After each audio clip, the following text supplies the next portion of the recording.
Man, I'm so encouraged by what God has been doing over the course of the morning, and I'm so excited about what these next 4 weeks are going to be for us. I think it's going to be 4 really timely conversations that are just destined to hit everybody right where they are, but propel them in a pretty tangible way towards a next step. We're going to be in John chapter 15 for the next 4 weeks. So if you have a Bible or Bible app, go ahead and turn there.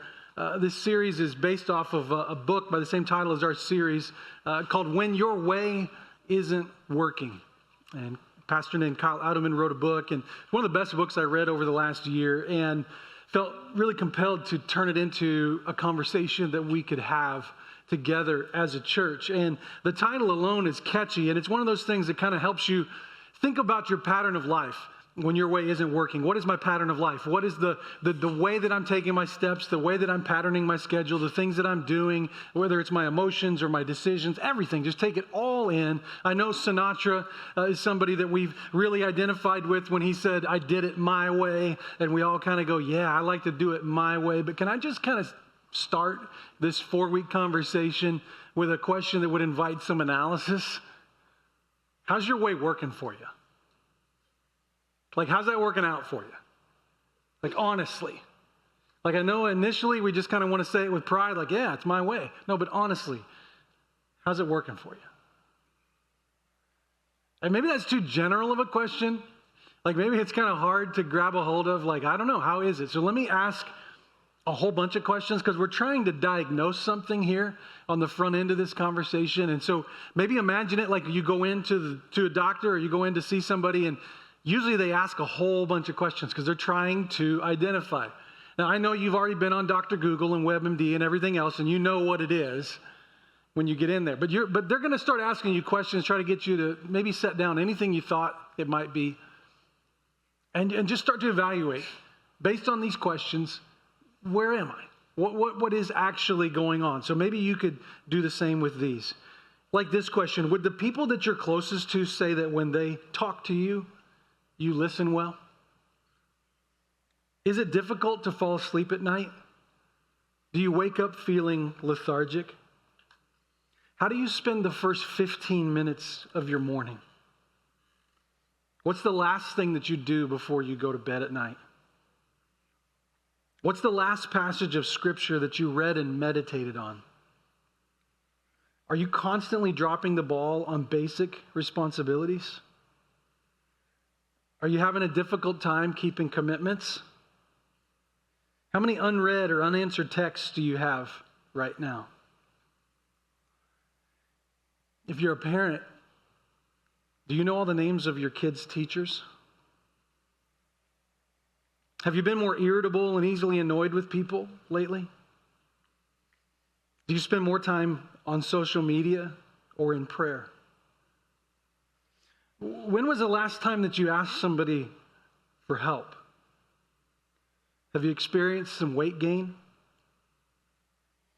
Have you experienced an increase in backaches and headaches or digestive issues? How often do you say that you're too busy when asked to do something that you would normally want to do? How often do you volunteer or find ways to serve every month?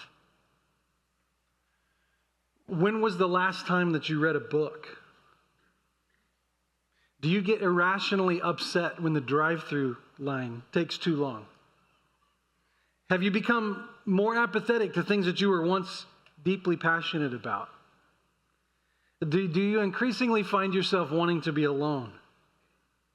Do you feel your contributions and efforts are often unnoticed or underappreciated? Where do you go, or what do you do to escape the stress and the pressure that you feel? On a scale of 1 to 10, how defensive and annoyed have you been by these questions that I'm asking? You know, these questions do really start to get underneath some answers to the question, or the answer to the question, how is my way working right now? And a lot of times we just start going through life. We don't stop and ask that question. We just do, and we exist, and we go on. And it's the next thing on the schedule, and it's the next conversation that's forced to us, and it's the next moment that we have to encounter. And sometimes days turn into weeks, and months turn into years, and we're never actually asking, is this way or is this path even actually working? Sometimes I think it might be because we're tied to a particular view in life, maybe even a metaphor for life, and we've never said it in those words, we never thought about it in those words, but there is a viewpoint or a metaphor for life that you kind of view all the stories and events and everything that you go through in life through. And I love metaphors, and I use them a lot as I communicate. I love to be able to tell stories and to connect to things. And so you've probably heard me say some of these and use some of these metaphors over time. And many people, as they go through experiences in life, think of life through a narrative tied to a metaphor. Like you might say, well, life is a journey. It's a journey. And so everything that you go through in life, you're always thinking like, hey, there's a starting point, there's a destination, and in between, there's lots of things to see, different roads you can take, ditches to stay away from, on-ramps and off-ramps, and you just kind of keep seeing this as like, I got to just keep going. Maybe life is a story to you, and every day is a new chapter. Every bad moment is like, hey, let's close the book on that. Let's open the next one up and let's see where this story goes. It's not done being written. Maybe life to you is a game. A game. There's a way to win. Some people don't.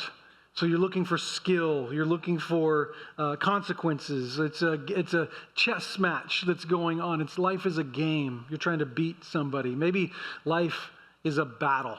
Maybe your metaphor for life is battle or war. It's like difficult, and you just got to survive it. You got to get through it. It's about resilience and endurance and fighting spirit. Maybe you think of life as a canvas, and there's always these different ways to express who you are, and there's every day, every decision is a brushstroke on this grand masterpiece. Maybe you look at life and you see it as a roller coaster. There's ups and there's downs, there's twists and there's turns. Some moments that cause you to put your hands in the air and some moments that cause you to hold on for dear life. Maybe life for you is a puzzle. And you're always trying to understand it, make sense of it, find the missing things, the missing pieces, solve a problem. It's complex. Life is something to be solved. Maybe you see life as a storm. It's just a bunch of chaos that has to be gotten through. Must be endured to find calmer times. Maybe you see life as a building, day by day, brick by brick. You're establishing something, you're making something. All of these are fine. There's nothing necessarily inherently wrong with them. But I would imagine that you find yourself at times drifting in your thought process towards seeing life through one of those metaphors. You've not thought about, what is my transcendent metaphor for life?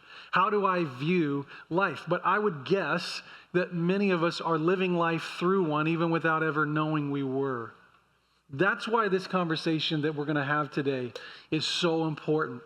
Because in this passage that we're going to look at in John 15, Jesus gives us the transcendent metaphor for life. And it's none of the ones we just talked about. Think about how valuable that is. That on a particular occasion, Jesus, the creator and sustainer of the universe, the savior of the world, actually said, this is the transcendent metaphor for life. This is the grand narrative for life that you want to place yourself into. I think that it's because we don't know this or don't live this that a lot of us would say, my way isn't working. And that if we could find ourselves in this grand meta-narrative that God has designed for us, that we would find it working much clearer.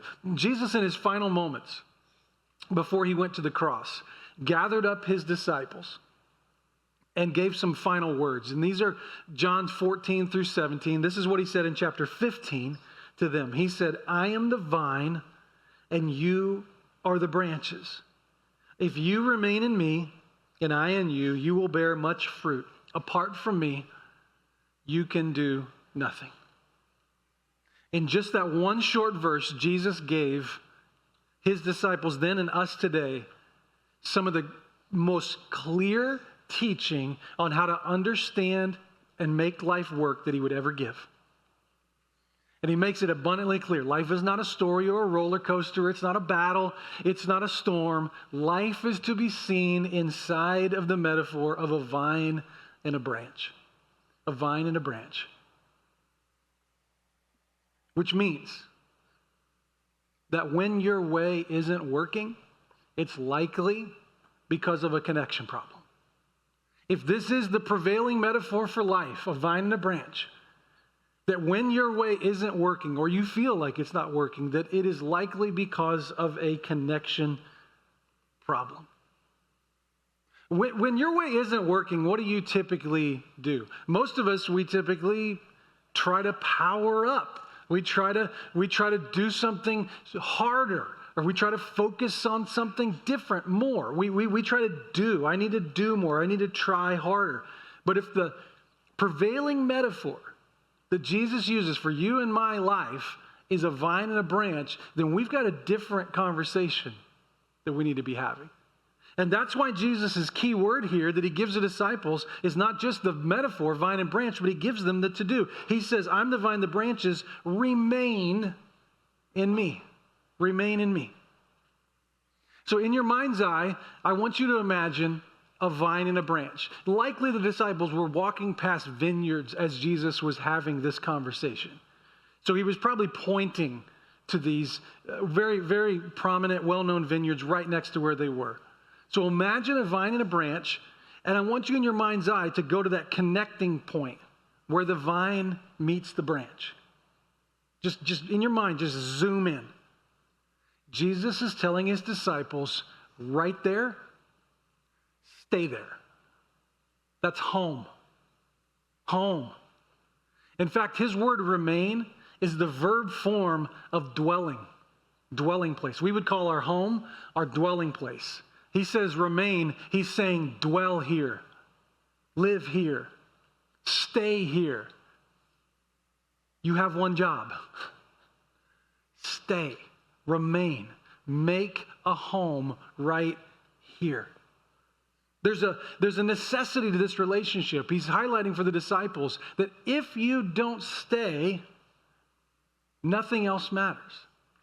Like when we look at anything, whether it's a tree or a vine, we're often drawn to the end of the vines where the leaves or the fruit is. But Jesus is calling his disciples to remember none of that happens if the vine is disconnected from the branch. None of it happens. All the fruit and all the effectiveness and all the prettiness of this, it all happened because the vine and the branch were connected. That's why Jesus said in a few verses previous, he said, remain in me as I also remain in you. No branch can bear fruit by itself. It must remain in the vine. Neither can you bear fruit unless you remain in me. Jesus' entire ministry was devoted to helping people understand this. This is what essentially his message was. Your life won't and can't fulfill its highest purpose or feel like you're trying to make it feel apart from me. You have to stay connected to me. You can see this clear back at the very, very beginning when he was calling his first disciples, like Peter. The day that Jesus called Peter, it followed a really miserable night of fishing. Peter had fished the entire evening and got nothing. This is his profession. He's good at this. It was a particularly miserable night. And you guys who are fishermen, you know that when you're out fishing and it's not your day, there's always this battle where you're like, I'm done. It's not my day. I'm packing it up. And then on the other shoulder is the other person saying, hey, one more cast. Just one more try. And you're battling all night long. Do I pack it in or do I try a little hard? Do I pack it in? Do I try a little hard? He's finally packed it in. He's done. He's on the shore mending his nets, cleaning them up, getting them ready for the next time. Jesus, meanwhile, is in the vicinity, the immediate vicinity. Peter wasn't necessarily trying to seek him out. He's just on the shore after a bad night of fishing. Jesus has a crowd pressing up on him. It's what happened everywhere he went. When you could speak like he could speak, you could heal like he could heal, you were never without a crowd. And the crowd was unrelenting. They would just swarm him to where he couldn't hardly breathe. So as he's teaching, he's probably backing up and trying to keep everybody's in arm's distance as he's talking. He finally goes, you know what? I'm going to get in the water in a boat. They can't out there. They'll give me some space. So Peter's right there with his boat. He's like, Peter, can I get in? Will you take me out there? I'll keep teaching. And so he does. And he teaches till he's done teaching. And the crowd start to leave. Then Jesus looks to Peter and he goes, hey, why don't we put out into deep water and you let your nets down for a catch? Peter replies, this is his answer. Master, we've worked hard all night. We haven't caught anything. We haven't caught anything. In other words, I've been doing it my way all evening, and it hasn't worked. It hasn't worked. And we don't know the emotional state of Peter. We don't know how he said it. We know a lot about Peter and emotions in other stories, so it's hard to imagine that this wasn't an emotional response from him. Like, I almost wonder if Master was actually a stay in your lane kind of title. Kind of sarcastic, like, hey, carpenter turned teacher, master, let me do the fishing. Let me do the fishing. We don't know if he said it with exasperation. We don't know if he said it with anger or indignation. We just know that he made it clear that his way wasn't working, and likely he was emotional about it. Emotions are often indicators of our disconnection. They're often indicators. God gave us emotions. And not every time when we experience an emotion, does it mean we're disconnected from God? But often emotions do. Like dashboards on your car. The lights that pop up tell you something is off. Something is not right. Something needs attention. I could talk about a lot of different emotions, but I see 4 that were likely present for Peter, 4 that I have conversations with people all the time about, and 4 that I have dealt with in my own walk. That when they are showing up in increasing measure, they're almost always an indicator of a connection problem with Jesus. The first one is discouragement. Discouragement, and not the kind like where you would go, hey, I got a little bit of discouragement every day. No, I'm talking like the kind where you used to live with passion. You used to be full of zeal. You used to be full of hope, and all of that the candle has dimmed on. You've lost confidence. You've lost enthusiasm. And you've lived this way for a while, and it's starting to have an effect on you and everybody else who's around you. It just can't help but surface that you are discouraged. Or maybe it's fatigue. Like the kind of fatigue that just ekes and it just comes out of every pore. You're emotionally and physically exhausted. And it's just created these emotional responses. It's a mental and physical tiredness that comes from a prolonged period of super exertion. And you can do it for a while, but when days turn into months, turn into years, you just live in this constant state. You've tried to do things your way, but it's not worked. And after a long time of it not working, you feel like I'm just left this way. Or maybe it's frustration. Frustration. It's where fatigue and discouragement have set in at such a level that now you're starting to get irritable. Your frustration is evident. And it's not that people aren't supposed to get irritated and angry sometimes, but it's that you get that way all the time. And you get that way really, really quickly. You're easily upset and irritable. Maybe it's for you, it's anxiety. Anxiety. It's a feeling of worry or unease. Typically prominent when you're facing something that's something you didn't necessarily plan for and also didn't or don't have the ability to control. You see, in those situations that your way is not working, but you can't do anything about it. You can't change some things. And the more you look around at the situation, whether it's a health scare or a financial crisis or relational falling out or looking at the culture at large that's just always imploding, whatever it may be, a work scenario, it's just this increasing feel of helplessness. And the more you realize you have no control over it, the more the more anxiety you feel. Your way of handling that anxiety maybe is just not working. I think for Peter, all of these were likely present. All of them. Is he discouraged? Yeah. He just worked all day and didn't make any money. Worked hard.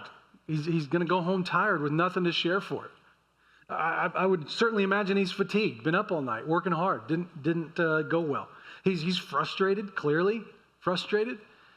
Is he anxious? Yeah, maybe. I mean, maybe like he needed that night to be a good night, and it didn't happen. And now whatever pressure he felt last night, well, he just doubled it for the next night. And it's anxiety that's coming up. I'm sure he could have probably experienced all of those. And so when Jesus says, hey, why don't we put out into deep water and throw down the nets again? He could have pushed back. Because this is what we often do. He could have said, look, Jesus, it's the same boat, it's the same lake, it's the same nets, it's the same fish, or lack thereof. What's different? Just like we say, it's the same marriage, it's the same job, it's the same hardship, it's the same sickness, it's the same town, it's the same boss, it's the same kids. It's the same. What changed? What could possibly be different? What was different? What was different was that this time Jesus was in the boat with him. And so when he says, Jesus, we've worked all night, nothing's happened. It's almost as if he said it, inviting Jesus to step in and go, oh, you know what? Actually, yeah, you're the pro fisherman. You're right. Let's go to Waffle House. Let's do something else. Let's go have breakfast. Sorry, I shouldn't have brought that up. I didn't mean to. I didn't know you were so emotionally fried in this moment. I'm sorry. I shouldn't have gone there. Let's just go. Let me give you a hug, Peter. He doesn't do that. He doesn't rescue Peter in that moment. And so Peter says, we'll go back to the verse, Master, we've worked so hard all night and we haven't caught anything, but because you say so. Guys, the whole story changes because of those 5 words. But because you say so, I will let down the nets. This is the beginning of his connection. This is the beginning of his connection to Jesus. And you can't have a connection to Jesus until you're humbled. Until you're really, truly dependent on him. And you don't get there until you fully, totally, completely embrace, you know what? My way isn't working. This time Jesus was in the boat, and this time there was connection. Last night, it had been about his own strength, his own wisdom, where to fish, how to do it, how to go about it. This time, there's a connection to Jesus. And so this time is always going to be different from the last time. Verse 6. After they put down the nets, it says, when they had done so, they caught such a large number of fish that their nets began to break. So they signaled to their partners in the other boat to come and help them. And they came and filled both boats so full that they began to sink. And when Simon Peter saw this, he fell at Jesus' knees and he said, go away from me, Lord. I'm a sinful man. I want you to understand what Peter saw versus what everybody else saw. Because what everybody else saw in this moment was the greatest day they'd ever had on the water. I mean, it's hitting the lottery. I mean, it's going out and throwing nets in and sinking boats with the catch. Everybody that was around him just said, this is our greatest day in our career. And Peter was on a different conversation. Peter is knee deep in fish, in his greatest payday in his life as a fisherman. And all of a sudden, fish and money and everything else means nothing to him. Because he is in a boat with Jesus. He's in a boat with the creator and the sustainer of the universe. And he realizes that as he is in close proximity to him, that he is not worthy to be with him. He's saying, I am sinful, because he recognizes he is in the presence of God. And he cowers in fear. almost expecting Jesus to say, yeah, you're right, you better hop on out. But Jesus doesn't do that. In fact, this is the very moment where Jesus calls Peter into relationship. This is, you've heard the famous conversation, come follow me and I'll make you fishers of men. This is where it happened. After Peter said, get away from me, I'm sinful, Jesus said, no. You invited me into your boat. That was the right choice. That's where we're staying. We're going to focus on connection. We're going to focus on relationship. Peter, his heart is on display here. He's repentant. He's depending on Jesus. He's calling out to him. He's reaching out for connection to Jesus. Listen, when you find your way not working, rather than try harder, rather than get smarter, rather than talk to your friends, connect to Jesus. Focus on connection. We will all face over time moments of disconnection. Things where we'll get complacent or busy or we'll make poor choices. Sometimes we'll even just try to fill our lives with things that are distractions, trying to fill the void. We'll spend time on our phones or we'll stay up late watching TV, shop for things that we don't need. And these distractions don't fill us. They usually open us up to even more temptations. And those temptations will never be overcome by trying harder. Instead, what Jesus came to show is that we need to have a bigger vision for our life. That our grand, prevailing metaphor for life is not that life is a battle or a war or a roller coaster or a journey or a story or a canvas. Our life is to be understood as a vine and a branch, that when we are connected to Jesus, life works. When we are disconnected from Jesus, life doesn't work. There is no other filter for life than that. That is the simplest place that you can daily go in your mind and go, my job in this moment is to stay connected to Jesus. If you find your way not working today, it's because there is a connection problem.